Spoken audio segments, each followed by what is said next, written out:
Hello everyone, welcome back to Living Gardens Homestead. This is James here again. I know it's been a little while since we put a video out, but that last video was talking about our corn. We done pretty good. We got to get a lot of our corn. I was amazed. I guess it's just done it so close to harvest that we still got to harvest a lot of it. But we've been canning a lot. And I can't remember how many quarts of corn that we canned, but the green beans like to wore me out. We canned about 100 quarts so far of the green beans, and we canned a bunch of tomatoes. But anyway, I just figured I'd update you on the corn, and we've been really busy here on the homestead. And in this video, I was wanting to show some people, because I had some more people asking or talking to me about they didn't know how to save seed from the tomatoes. Now our tomatoes has been coming in early because we got an early start here in the greenhouse in raising our tomatoes. But we saved seed from last year's tomatoes, and the seed you want to save would be your heritage seed that's passed down from generation to generation. And what I've got is I've got these stripies, and the majority of these is a pound to a pound and a half a tomato. And if I had to go buy that at the store, it cost me a fortune. But anyway, today we're going to take a tomato and show you how to take the seeds from it and save your seeds for next year to plant in the ground and grow your own tomatoes. I don't know if times are going to get bad or not, but I'm not the one to be judge over that. All I can do is show you how we do it here, how we save our seeds. Now, I've already saved seeds from my celebrities. I saved seeds from my big red tomatoes, and these are the stripies. And also this year the tomatoes that we raised was Jet Stars. Now you can't save seed from those because those are a crossbreed. They're a cross between two different tomatoes. So the seeds you save out of those, I mean, you can save the seeds, but you won't know what you're getting.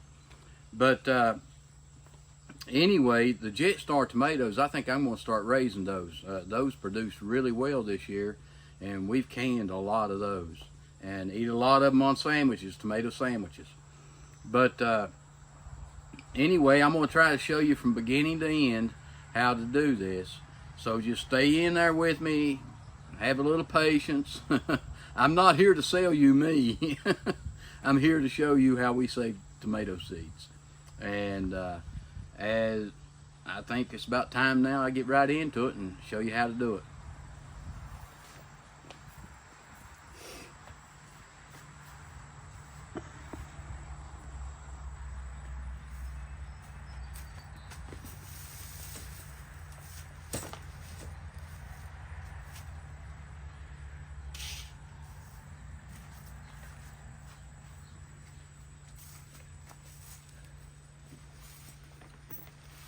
Now what I normally do is I will take my tomato and I'll cut it in half, right down the middle.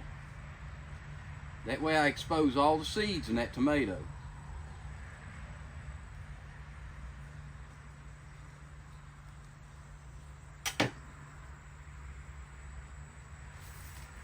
Now you talking about pretty tomatoes. I'm just going to show you these tomatoes. You look how meaty those tomatoes are.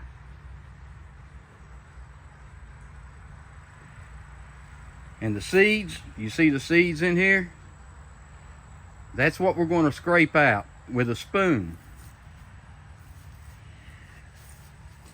Now, we'll take a spoon and we'll just dip it down in there where them seeds are and pop that out. See the seeds? Get you in the camera there. Can you see those seeds in there?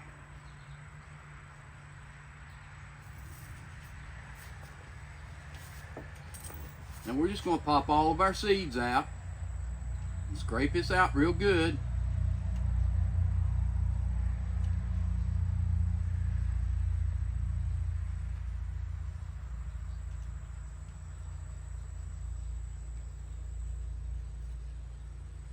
I don't want to make it boring for you, so I'm trying to make it quick.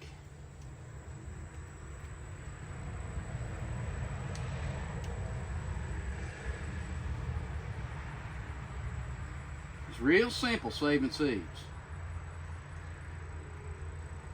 And what we do is we ferment these seeds. Once we put it, get these seeds out, the reason I do it in this pie tray is I can bend the edge of that pie tray and let it all run out into a container for me to let it ferment in.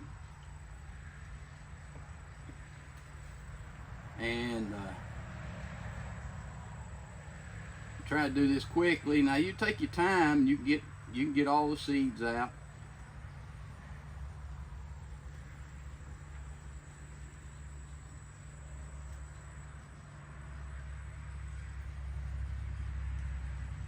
That's all I'm doing is just popping the seeds out, pulp and all.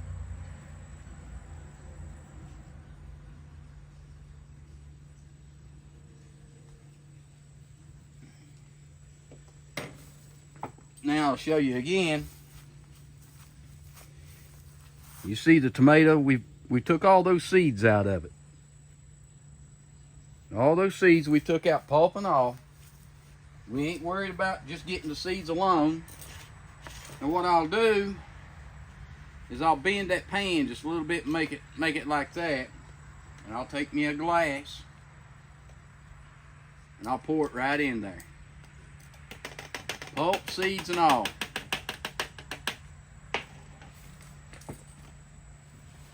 And give it a good stir. You see all those seeds in that pulp? Now what we're going to do is we're going to let this sit 2 to 3 days. Now some seeds you can't let sit very long or they'll sprout on you while you're doing it. But anyway, we'll let this ferment. Now I've got one here of I'm going to show you. This is seeds that I've saved from my shoot, I'm trying to think of the name of them. See, there my mind goes again, but you can notice. Cherokee purple is what we say. But notice on top, we got mold on the top. We've let that ferment for about 3 days. Now I want to get my seeds out of that. And I'm going to show you how to do that.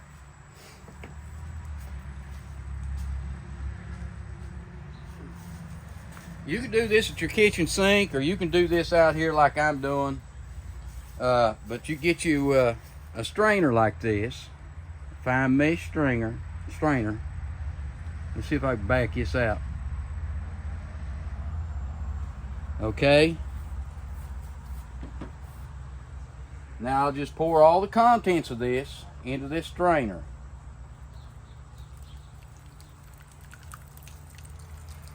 Now them's been, like I said, been fermenting for about, I'd say 3 days now. And what I'll do is I'm going to run water through this, and I'm going to make all that go through and save my seeds in my strainer.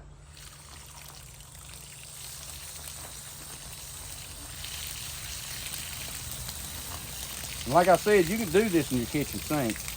I just do it outside. It gets a little messy.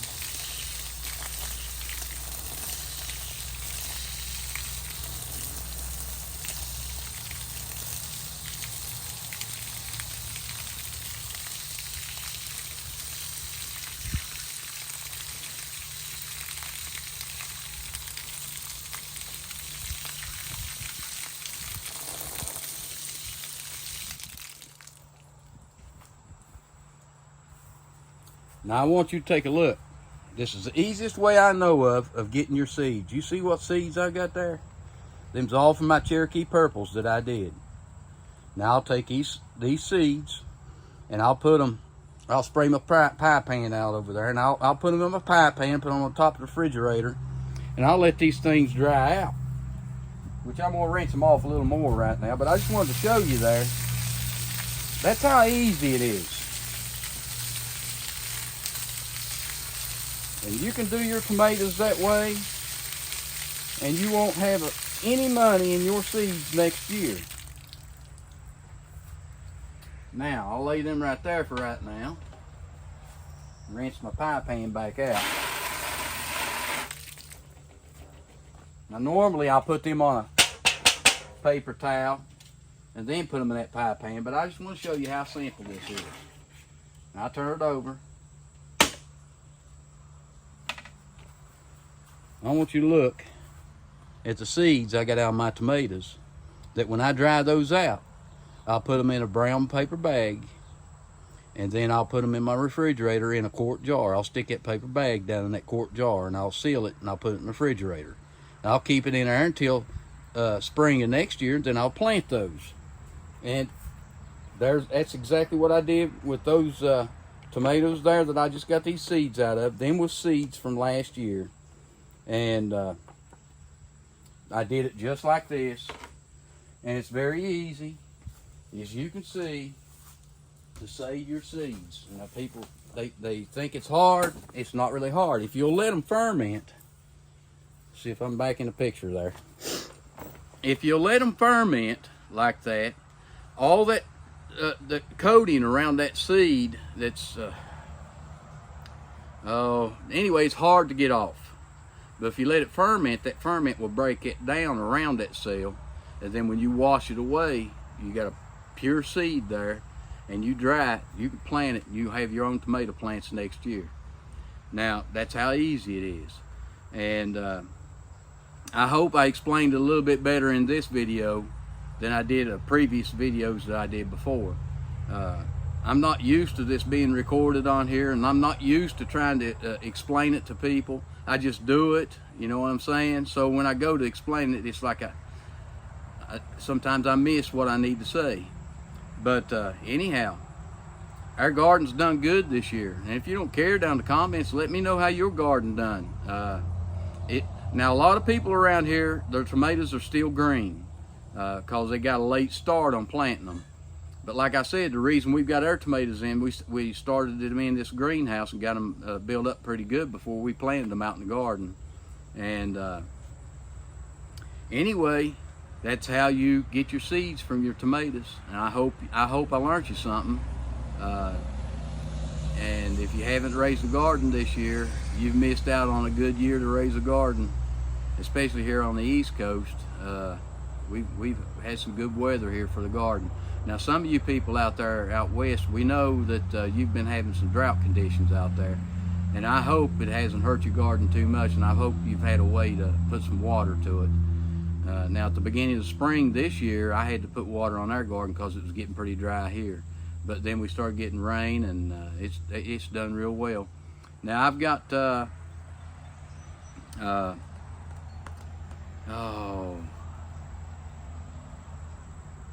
squash that I told you about in one video. It was a good squash to raise. Anyway, I've got those growing now. They're starting to put on out there. Now, they're not ready to harvest, not close to it yet, but by the fall, I should have some cushaw. That's the name of it, cushaw. I should have cushaw out there that I can harvest and have for the winter time too. But anyway, my sweet potatoes are doing good too. But anyway, this video, I thought I'd bring it to you to update you on the corn and to show you how to do your tomatoes to save your seed so that you can plant it again next year. And like I said before, you've got to have, you can't use hybrid seeds. They'll sprout and grow, but you won't know what you're getting. And your genetically improved seeds, they do that so the seeds will not be viable if you save them. They won't grow. So I don't like the genetic stuff. They do that on purpose so that you have to buy your seeds every year off of them. I like saving my seeds, and I'm sure you will too, because it's fun. You see, it's not that hard. Give it 2 or 3 days, and that mold don't hurt it. But anyway, this is James from Living Gardens Homestead. If you don't care, give us a like, And if you haven't already subscribed to our channel. Anytime we put a new video out, you hit that bell and it'll notify you so you can watch that new video. So thanks anyway for tuning in this time, and look forward to seeing you next time. This is James from Living Gardens Homestead. Goodbye.